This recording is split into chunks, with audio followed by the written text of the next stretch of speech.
Yes, sure. Yes. I always have business cards. Always have your business cards. Always have your business cards. I didn't have Right. It doesn't hurt to have them on you. Yeah. Even at the parties too. I feel like like a lot of people don't think about that, but Yeah. the number of times like I've exchanged business cards just to remember that I met them, and like they're like, "Oh, I didn't bring them." It's like I'm not gonna remember this conversation. Like, Yeah. Yeah. it's like because they're always like a whirlwind. I never do the, oh, you have a business? Cool, I stream. Here's my card. I don't do that nonsense. But like, it's usually at the end of like a good conversation. You're like, okay, it was nice meeting you. Like, oh, by the way, do you have a business card so I can follow you and stuff? Keep up with you. Or I do a lot of, hey, let me follow you on Twitter so I can keep up with what's going on. And here's my card. I know some people choose like one way or the other, but I kind of do both and then feel it out from there. Yeah, I like the business cards because for me, at the end of a convention, I'll like go through them and it helps me remember the conversations. Like, oh, I met this person at my meet and greet. We talked about, them streaming and starting streaming for the first time. Like that helps me. Like, especially if you look at it when you get it and then you look at it again, when you're going through it, it helps. Mm-hmm. Yeah. Visual memory. Jog that memory.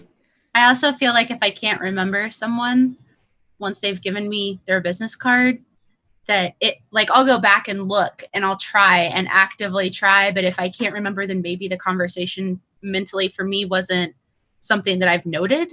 So I may just put that in the other pile of we should come back to that later and check on it later. But these are the people that I remember. Okay, let's contact these people and then move on. Something that Chase taught me to do, who's with Twitch, is to tweet the people after your meetings. Just be like, hey, it was really nice meeting you. Like, you don't have to do like a big tweet or anything. Like, just at them so it doesn't show up in your regular feed and be like, hey, it was really nice meeting you. Thanks for taking some time out of your day to show me whatever it is that you could show me. And then that kind of helps them remember, oh, we spoke. This is what we did. And in terms of time too, right? Because if you're doing it right after the meeting and they get back to the hotel or whatever and they're scrolling through their feed, they'll see 4 hours ago that it was, and they're just immediately tying that back in temporally. And that would, that would bring a lot of really like that idea. It's a great idea. I usually wait till like the end of the con, but like if you can try to do that soon after, like that helps remind them. And then it's like, oh, like this person followed me. I remembered this person. I'm going to follow them back. Right. And you have so many faces and so many names. Like, you don't even have to remember at that point. It's like, it was right there. And here's the reminder. Yeah. It's a real smart idea. Chase is a smart fellow. Yeah. I also tend to like forget, like, again, like you meet a lot of people at these conventions and I feel like I'm still finding people that I forgot to follow from like PAX. So I'm like, oh my God, I totally met you. I didn't get a business card and I just totally forgot to find you. Like, yeah. So I'm still finding those names. Like, it's crazy. Yeah.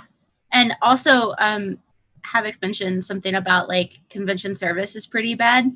If that's the case, do it like each night and just be like, hey, you showed me this game.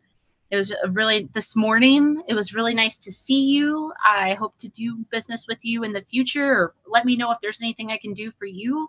And then Lowco, something like in terms with yours, and I'm totally going to do this because we talked about this a little bit beforehand.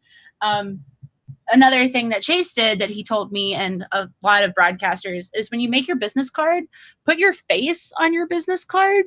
My old business card had my bright colored hair, but my hair isn't bright colored anymore. So we changed it out with the current headshot that we use for things so that it's more, hey, this is me in case you forgot kind of thing. So then maybe it'll jog their memory when they're flipping through other cards. They're like, oh, okay. Oh yeah, I remember talking to this person.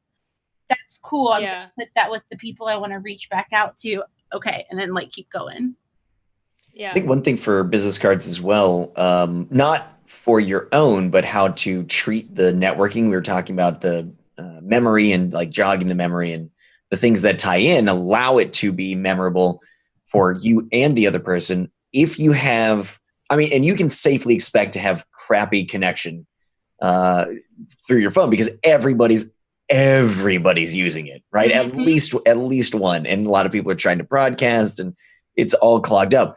So a safer option, I think, is ahead of time to prepare to use, and there's some really simple ways to do it, but there's some apps that are specifically oriented around, you take a picture of the business card, and if you want to get a selfie with them or take a picture of their face, don't have to worry about that.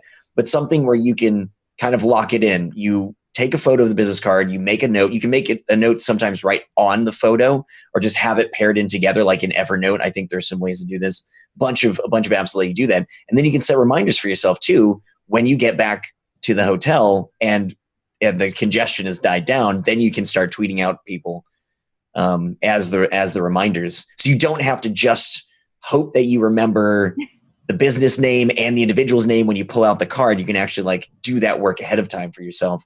That can be really useful. Those are really good.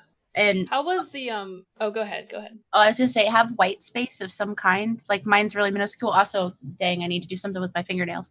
But have white space of some kind, like, which sounds silly, and mine's really minimal, but that gives somebody a place to be like, met at this place, or we talked this place, or some kind of little tiny note. I meant to have more white space on these and I forgot, but it gives the person that has the cards to write stuff down. And if you're talking to someone and you find it really memorable and you want to jot something down, jot it down. Just like, yeah, dude, like, thank you so much. It was really great. I'm going to hold on to this, kind of thing, and make them feel good about taking the card. Yeah.